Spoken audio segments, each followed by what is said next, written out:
Breast Cancer Medications Using Vinca rosea and Andrographis paniculatanis. Perkenalkan, kami dari kelompok 6 kelas 01 PSTH tahun ajaran 2022-2023 akan mengenalkan sebuah terobosan baru dalam pil anti kanker untuk pengobatan kanker payudara dalam bentuk pil ekstraksi dari bunga tapak dara dan juga sambiloto. Namun sebenarnya, apa alasan kami memilih untuk mengembangkan produk ini?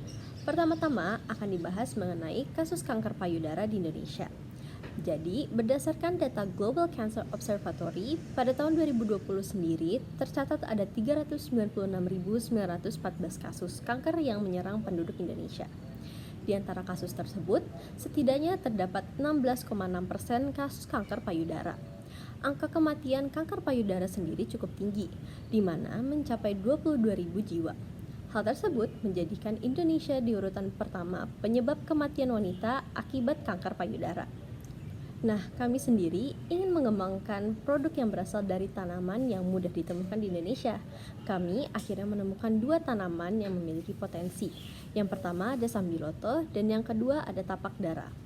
Yang pertama, sambiloto atau Andrographis paniculatanis memiliki substansi berupa androgafolit atau ANDR, di mana memiliki sifat sitotoksik terhadap perkembangan siklus kanker.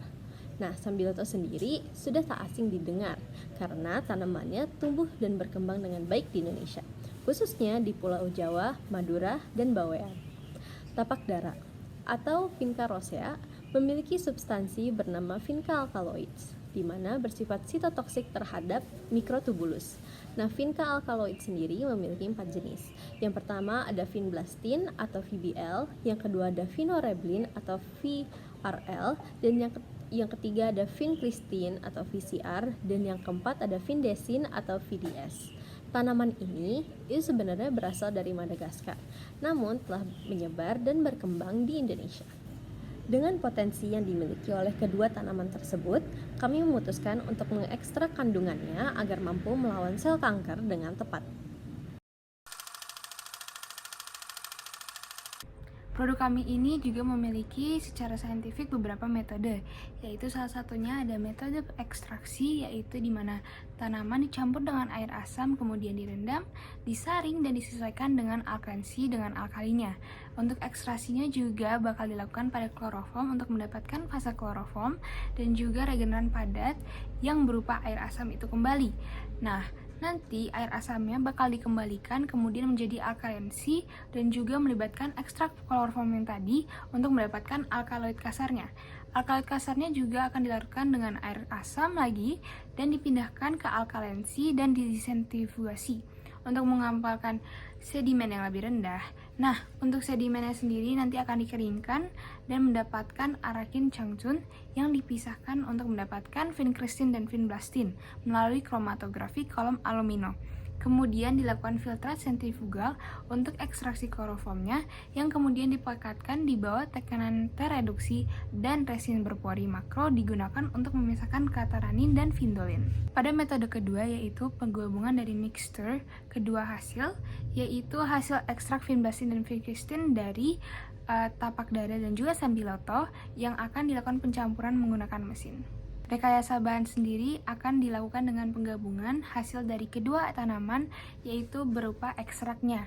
Nah, di sini dibuktikan bahwa akan lebih efisien dalam penggunaan ekstrak dan juga hasil dari penggunaan obatnya nanti pada saat digunakan. Pada kontrol proses akan menggunakan aplikasi untuk mengawasi sistem dari keberlangsungan pembuatan produk secara online dan juga real time. Untuk raw materialnya sendiri akan menggunakan kedua tanaman yang sudah berusia 3-4 bulan. Tanamannya akan kita ambil dari beberapa partnership yang sudah kita lakukan, dan juga untuk tapak dara sendiri kita menggunakan yang berjenis berbunga warna putih dikarenakan kandungan vinblastin yang lebih besar. Dan bagian proses akan menggunakan ekstrak vinblastin dari kedua tanaman tersebut untuk mengganggu sel kanker. Dari penggabungannya ini kami berharap untuk mendapatkan ekstrak yang lebih baik dan lebih bermanfaat untuk mengganggu sel kanker tersebut dengan dosis yang akan kita lakukan pada setiap kapsul yaitu 5,5 mg, meter kuadrat. Pada pengepakan akan dibagi menjadi dua, yaitu pada saat short term menggunakan strip dan juga pada long term akan menggunakan kemasan yang berbentuk cup. Teknologi sendiri digunakan dalam berbagai macam implikasi, terutama pada bagian industri, yang akan terus berkembang dan dimanfaatkan lebih luas. Saya akan menjelaskan tentang aspek nomor 3, yaitu aspek industri. Yang pertama, bahan baku yang digunakan dalam industri ini adalah tanaman sambiloto dan tapak dara. Bahan baku ini diperoleh dari supplier yang bertempat di Cianjur dan di Indramayu sebagai salah satu daerah dengan produksi terbesar untuk kedua tanaman tersebut. Kemudian untuk proses transformasinya ada 3, yaitu dari teknik penggilingan dan pengeringan. Ini dihasilkan bubuk pra-ekstraksi. Setelah itu yang kedua ada teknik ekstraksi yang dihasilkan ekstrak tanaman tersebut. Yang kemudian yang terakhir ada teknik separasi dan purifikasi. Tujuannya untuk mengeliminasi zat-zat yang tidak diperlukan seperti toksin dan lain-lain. Kemudian proses transformasi ini itu ditentukan pada teknik ekstraksi, terus ada extraction rate sama extraction selectivity.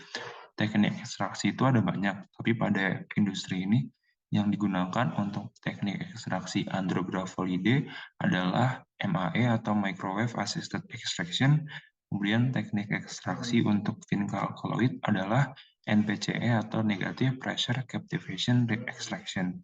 Kedua teknik ekstraksi ini dinilai paling efisien untuk diaplikasikan pada industri kami ini. Kemudian faktor yang mempengaruhi extraction rate adalah solvent atau zat yang melarutkannya, temperatur, diperlukan temperatur yang paling efisien untuk reaksi dapat berjalan, kemudian ada extraction duration atau durasi ekstraksi, ada adhesion, ada solid liquid ration, ada berapa banyak kali ekstraksi, kemudian ada plant particle size. Sedangkan yang mempengaruhi extraction selectivity adalah solvent dan physiochemical effect atau pressure atau temperature. Kemudian dihasilkan produk bubuk ekstrak yang dipak dalam pil. Kemudian ada hasil sampingnya juga berupa limbah sampingan yang dihasilkan dari proses separasi dan purifikasi. Limbah tersebut akan dilakukan proses bioremediasi sehingga dapat menghilangkan sifat toksisitasnya, kemudian dapat dibuang ke alam dengan hati-hati. Sistem produksinya terdiri dari bahan baku sebagai input produksi yang diperoleh dari supplier, kemudian akan mengalami proses industri yang sudah dijelaskan sebelumnya, sehingga menghasilkan hasil air berupa bubuk ekstrak. Kemudian bubuk ekstrak akan dikemas dalam bentuk pil dan dikepak dalam bentuk strips dan botol, sehingga dapat didistribusikan sebagai output produksi. Kemudian kontrol kualitasnya itu yang pertama dapat menggunakan HLPC, di mana teknik ini digunakan untuk memastikan bahwa benar ekstraknya mengandung zat yang diinginkan, yaitu Andrographolidae dan vinyl colloid.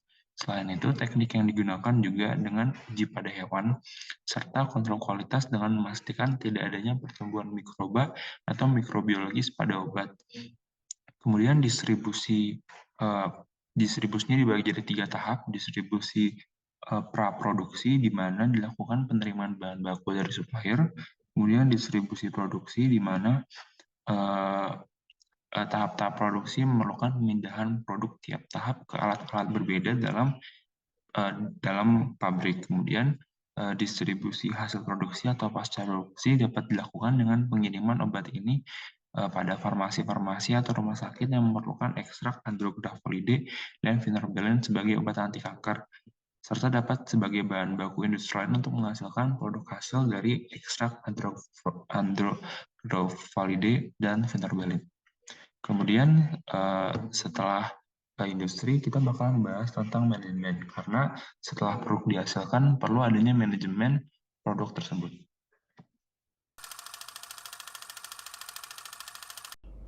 Manajemen. Dari segi manajemen, yang kami lakukan untuk memanajemen industri pil anti kanker ini adalah pertama, pengelolaan produksi, perencanaan produksi, pelaksanaannya, dan output produk yang matang dengan cara memperhatikan 4 aspek bioproduct management, yaitu pertama, inovasi. Dari yang sebelumnya kami membuat dalam produk artisan tea menjadi pil ekstraksi.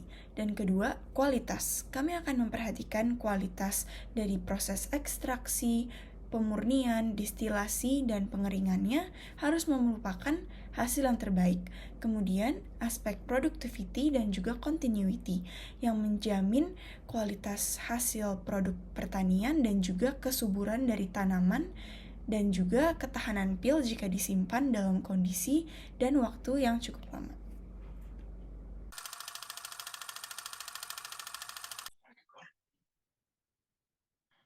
Kemudian untuk aspek nomor 5 ada pasar. Nah, yang pertama itu ada supply atau penentuan produksi. Dalam satu siklus produksi akan dihasilkan kurang lebih 1000 pil ekstrak yang siap dikemas dan didistribusikan ke konsumen. Kemudian ada demand atau permintaan. Permintaan terhadap obat ini itu banyak dari farmasi atau rumah sakit yang membutuhkan obat nasal. Dapat juga oleh individual yang melakukan pengobatan sendiri di rumah, serta untuk mengembangkan penelitian di rumah sakit dan badan researchers atau penelitian. Kemudian untuk distribusi akan didahului ke rumah sakit dan farmasi terkait, serta ke drugstore atau toko obat dengan ketentuan tertentu. Kemudian untuk penentuan harga dan keuntungannya, produk akan diperjualbelikan dengan 2 tipe, yaitu bentuk strips dan botol. Dengan harga per stripsnya itu isi 6 pil adalah 80.000 dan botol isi 20 pil ada 200.000. Kemudian untuk pemasaran akan digunakan via rumah sakit dan badan kesehatan terkait untuk menjangkau semua pasien yang dibutuhkan. Kemudian untuk finansialnya, dalam industri ini digunakan budget yang seefisien mungkin sehingga didapatkan hasil yang bagus dengan pengeluaran dana yang tidak terlalu besar. Kemudian untuk investasi dapat dilakukan berupa penanaman saham untuk proses pengambilan bahan baku dan proses dalam produksi yang memakan biaya, sehingga dihasilkan hasil investasi yang berupa produk pil ekstrak yang baik dan dapat diperjualbelikan di pasaran. Kemudian setelah pasar, kita juga harus melihat aspek yang keenam, yaitu kebijakan, karena saat memperjualbelikan kita juga harus melihat kebijakan di daerah tersebut. Menurut Kebijakan Obat Tradisional Nasional tahun 2007, penggunaan obat tradisional di Indonesia merupakan bagian dari budaya bangsa dan telah dimanfaatkan sejak berabad-abad yang lalu. Namun demikian, secara umum, efektivitas dan keamanannya belum sepenuhnya didukung oleh hasil penelitian yang memadai. Mengingat hal tersebut dan menyadari Indonesia sebagai mega center tanaman obat di dunia, maka perlu adanya suatu kebijakan nasional yang menjadi acuan semua pihak yang terlibat di dalamnya. Oleh karena itu, kami mengacu pada beberapa peraturan dan undang-undang. Yang pertama, Undang-Undang Nomor 36 Tahun 2009 tentang Kesehatan. Yang kedua, Peraturan Menteri Kesehatan Nomor 34 Tahun 2015 tentang penanggulangan kanker payudara dan kanker leher rahim. Yang ketiga, Peraturan Badan Pengawas Obat dan Makanan tentang penerapan cara pembuatan obat tradisional yang baik, pasal 1-9. Kami juga mengacu pada kebijakan internasional yaitu World Health Organization Guidelines for Assessing Quality of Herbal Medicines with Reference to Contaminants and Residues tahun 2007. Kebijakan yang ada tentu berkaitan erat dengan kondisi sosial yang ada dalam masyarakat, khususnya masyarakat Indonesia.